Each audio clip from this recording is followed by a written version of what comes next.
Evangelho de João, capítulo 5, eu vou ler do versículo 1 até o versículo 15 deste Evangelho de João. Eu estou este ano dando assistência à Igreja Presbiteriana aqui em Saluá e fazendo estudos expositivos com os irmãos lá no Evangelho de João. Então, recentemente, eu estudei com eles o capítulo 5, esta história. O Evangelho de João relata somente 7 curas e sinais que o Senhor Jesus realizou. Este aqui é o terceiro dos sinais. O primeiro, aquela transformação de água em vinho, logo no capítulo 2. O segundo sinal realizado por Jesus no capítulo 4, quando ele cura o filho de um oficial romano. E agora no capítulo 5, o texto diz assim, versículo 1: passadas estas coisas, havia uma festa dos judeus, e Jesus subiu para Jerusalém. Ora, existia ali junto à porta das ovelhas um tanque, chamado em hebraico Betesda, o qual tem 5 pavilhões. Nestes jazia uma multidão de enfermos, cegos, coxos, paralíticos, esperando que se movesse a água, porque um anjo descia em certo tempo, agitando-a. E o primeiro que entrava no tanque, uma vez agitada a água, sarava de qualquer doença que tivesse. Estava ali um homem enfermo, havia 38 anos. Jesus, vendo-o deitado e sabendo que estava assim há muito tempo, perguntou-lhe: queres ser curado?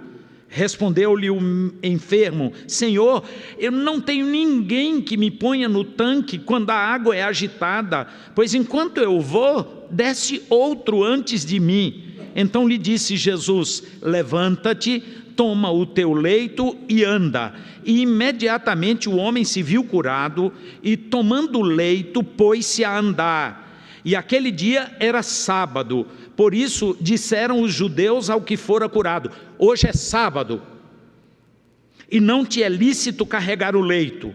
Ao que ele respondeu: o mesmo que me curou me disse: toma o teu leito e anda. E perguntaram-lhe eles: quem é o homem que te disse, toma o teu leito e anda? Mas o que fora curado não sabia quem era, porque Jesus se havia retirado, por haver muita gente naquele lugar. Mais tarde, Jesus o encontrou no templo e lhe disse: olha que já estás curado, não peques mais, para que não te suceda coisa pior. O homem retirou-se e disse aos judeus que fora Jesus quem o havia curado. Até o versículo 15 é suficiente para nós compreendermos e tirarmos algumas lições neste texto das Escrituras Sagradas. Betesda, palavrazinha grega, era o nome do tanque que ficava ali junto à porta das ovelhas em Jerusalém, palavrinha que significa casa de misericórdia.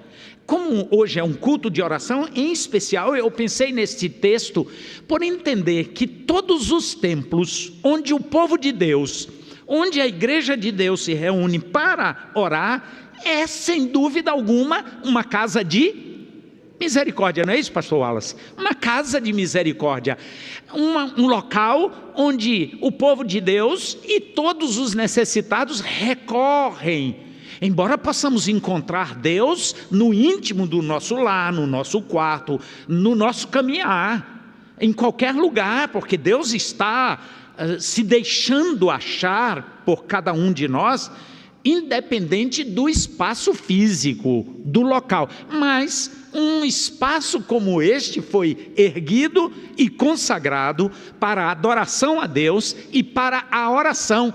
O templo foi chamado pelo próprio Senhor Jesus Cristo e é chamado até hoje por nós, seus servos, como casa de oração, porque é um lugar onde coletivamente o povo de Deus se reúne para orar e na nossa intercessão clamamos pela misericórdia do Senhor. Então Betesda também é este lugar, uma casa de misericórdia.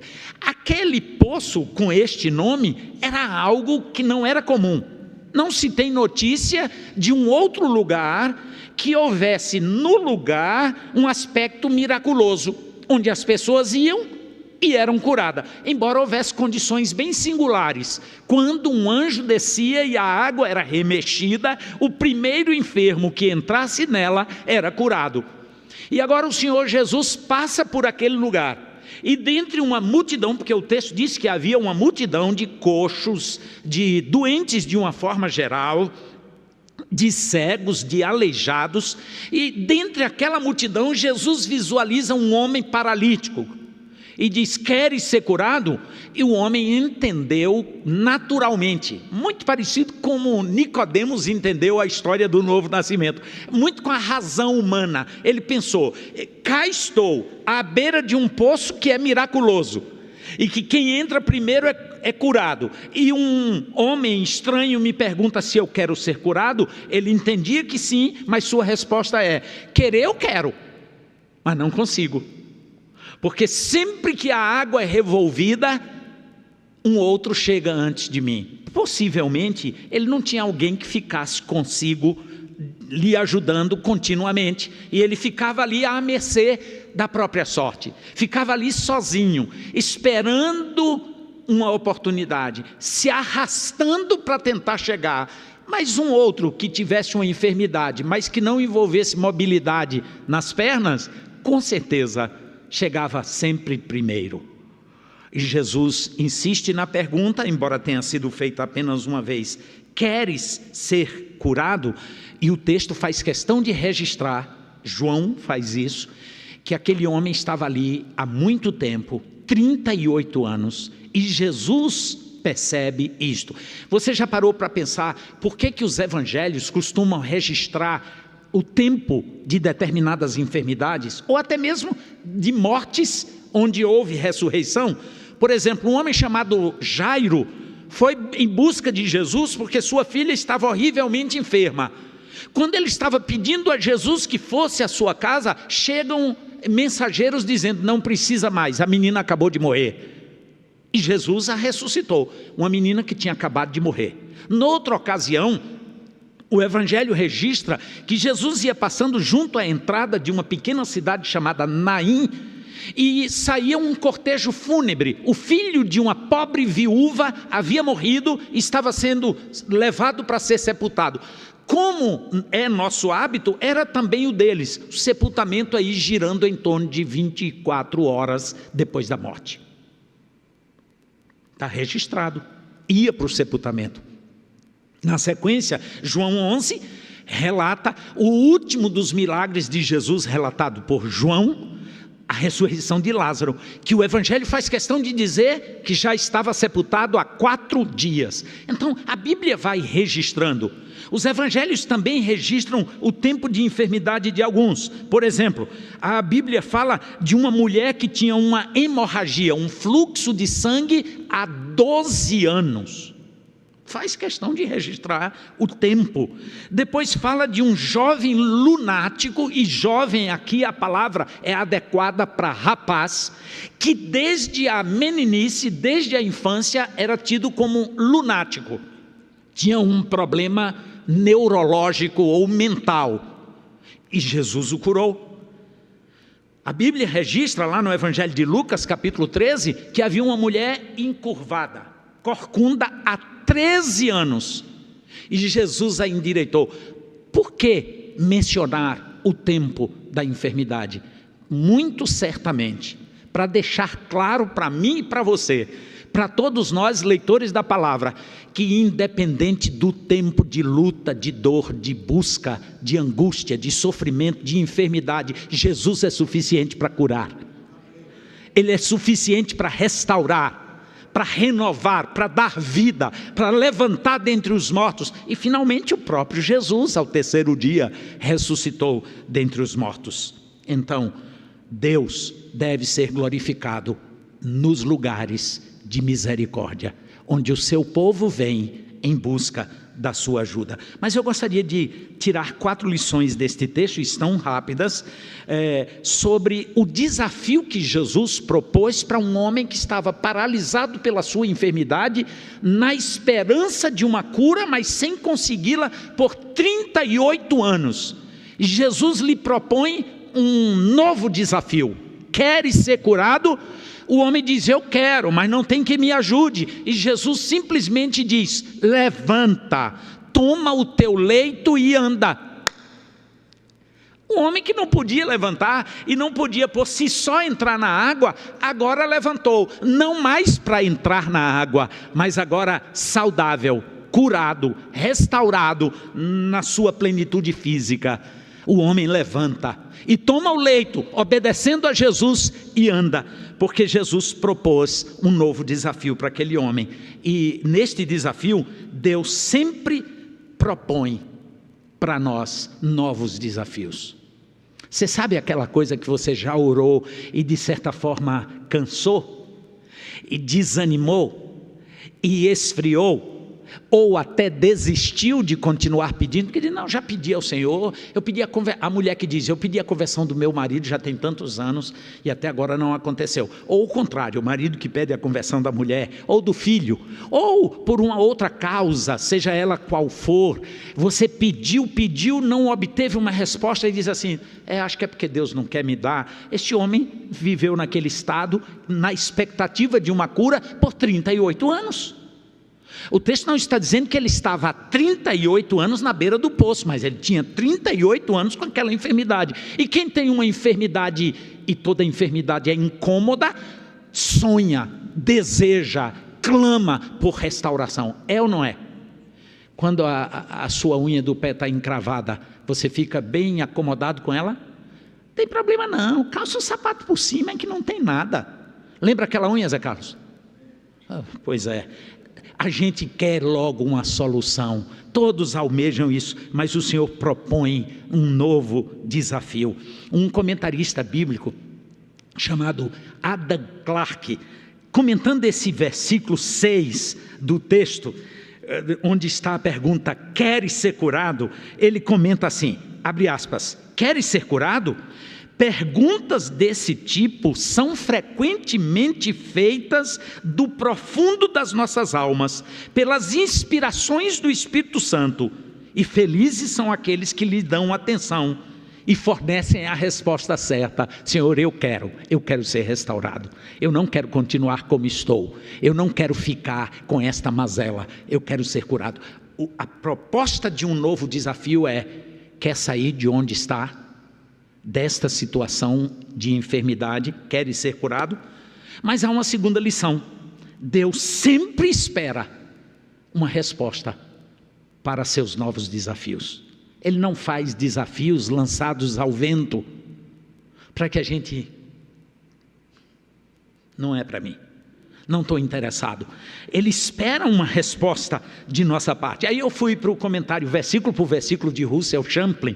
É um comentário muitíssimo conhecido e hoje pouco usado, porque nós temos um vasto material teológico, mas Russell Champlin faz um comentário que me chamou a atenção, ao versículo 7, depois de Jesus ter perguntado, queres ser curado? O versículo 7 diz, respondeu-lhe o enfermo, Senhor, eu não tenho ninguém que me ponha no tanque quando a água é agitada, pois enquanto eu vou, desce outro antes de mim. Para esta resposta, Champlin comenta assim, queres ser curado? Isto soa como 3 trovões, são 3 palavrinhas, queres ser curado? São 3 trovões ecoando no ouvido do necessitado,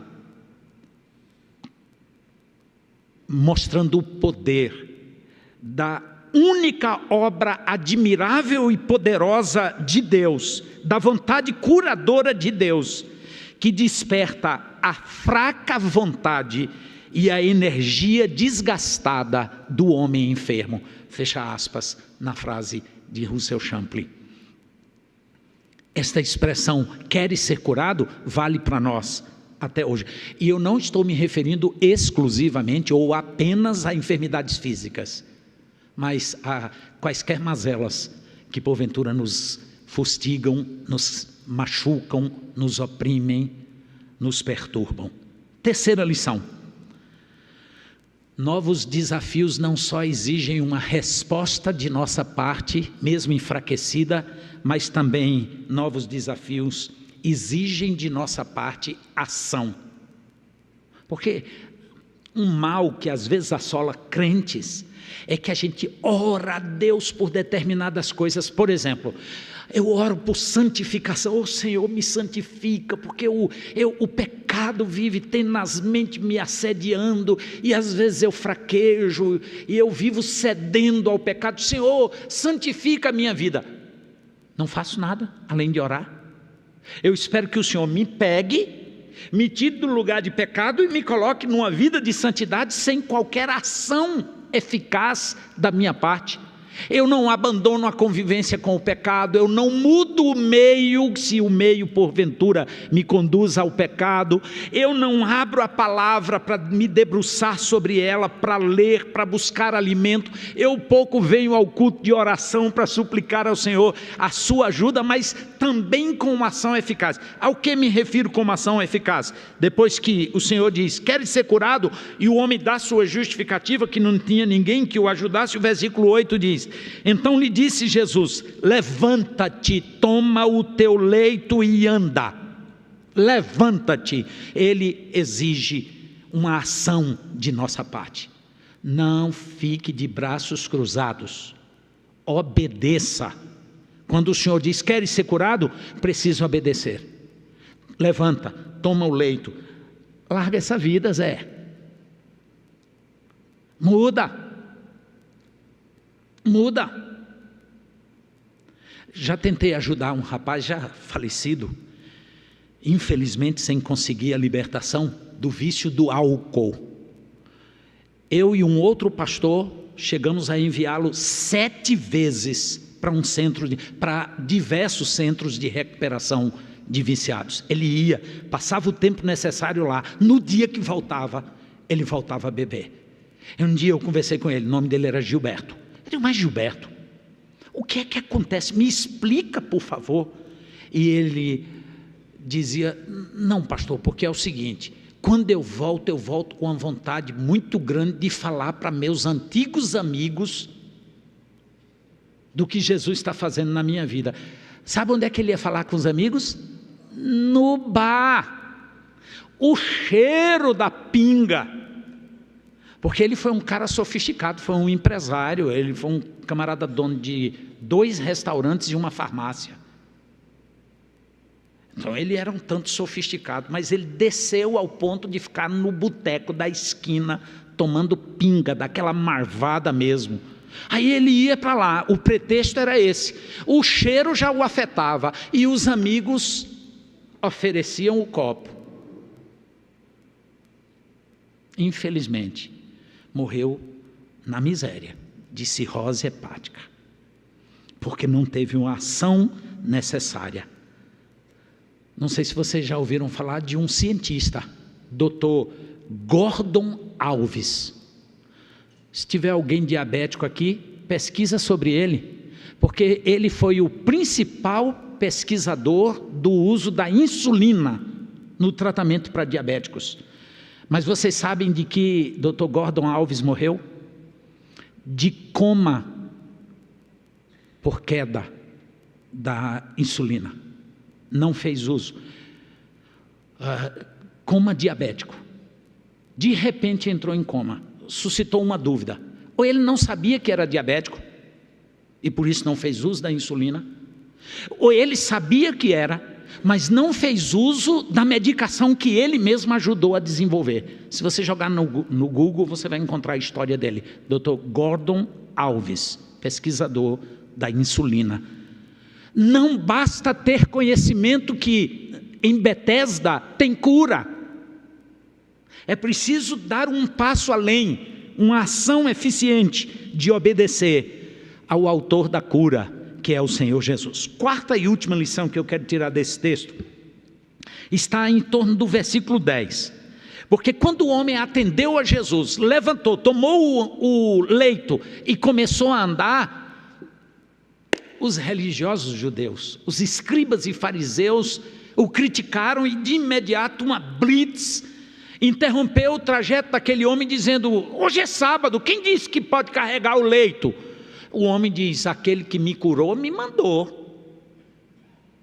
E por isso, quem foi que te mandou? Ele não sabia dizer quem era Jesus, só posteriormente ele encontra Jesus mais uma vez, que se dá a conhecer a ele, inclusive o adverte: não peques mais, para que não te suceda coisa pior, ou seja, cai fora da antiga vida, não vive rondando o pecado, não peca não. Mas a lição, a quarta que eu quero tirar aqui, é que é melhor comprometer-se com os novos desafios propostos pelo Senhor, do que permanecer paralítico. Mesmo que a religiosidade diga que não, dia de sábado não pode. Criticaram Jesus por fazer o bem dia de sábado, por curar enfermos dia de sábado, e criticaram o homem porque agora estava obedecendo a Jesus e andando com o seu leito. Obedeça a Jesus, dê um passo adiante, será bênção na obediência ao Senhor, mesmo contra os pensamentos humanos, contra toda crítica, mas é importante obedecer ao Senhor. Chegando ao final, eu li uma ilustração, disse numa certa galeria de arte, 2 amigos estavam fazendo o passeio, olhando pensativamente cada um dos quadros, até que eles chegaram de frente de uma pintura, um quadro que retratava a cura do cego Bartimeu. E eles ficaram por algum tempo silenciosos, observando o quadro, até que um dos amigos interpelou o outro e disse assim: o que é que você achou do quadro? Ele disse: bonito, magnífico, muito bem feito. O outro continuou e perguntou a ele: o que é que mais te chamou a atenção no quadro? O que é que mais te impressionou no quadro? Ao que o amigo respondeu: é que o pintor colocou a bengala do cego lançada longe no terreno baldio. A ideia do pintor era: o cego alcançou tamanha convicção de que o Senhor Jesus o curou definitivamente, que ele não precisaria mais da bengala, a jogou fora. Isso é uma ação eficaz diante da ordem do Senhor. Queres ser curado? Quero, disse o homem, mas não tenho quem me ajude. Jesus diz: levanta e anda. Ele obedece, anda e fica curado, obedecendo ao Senhor. Que Deus nos abençoe e que numa reunião como esta, numa casa de oração como esta, Betesda, a misericórdia do Senhor se manifeste sobre cada um de nós. Amém.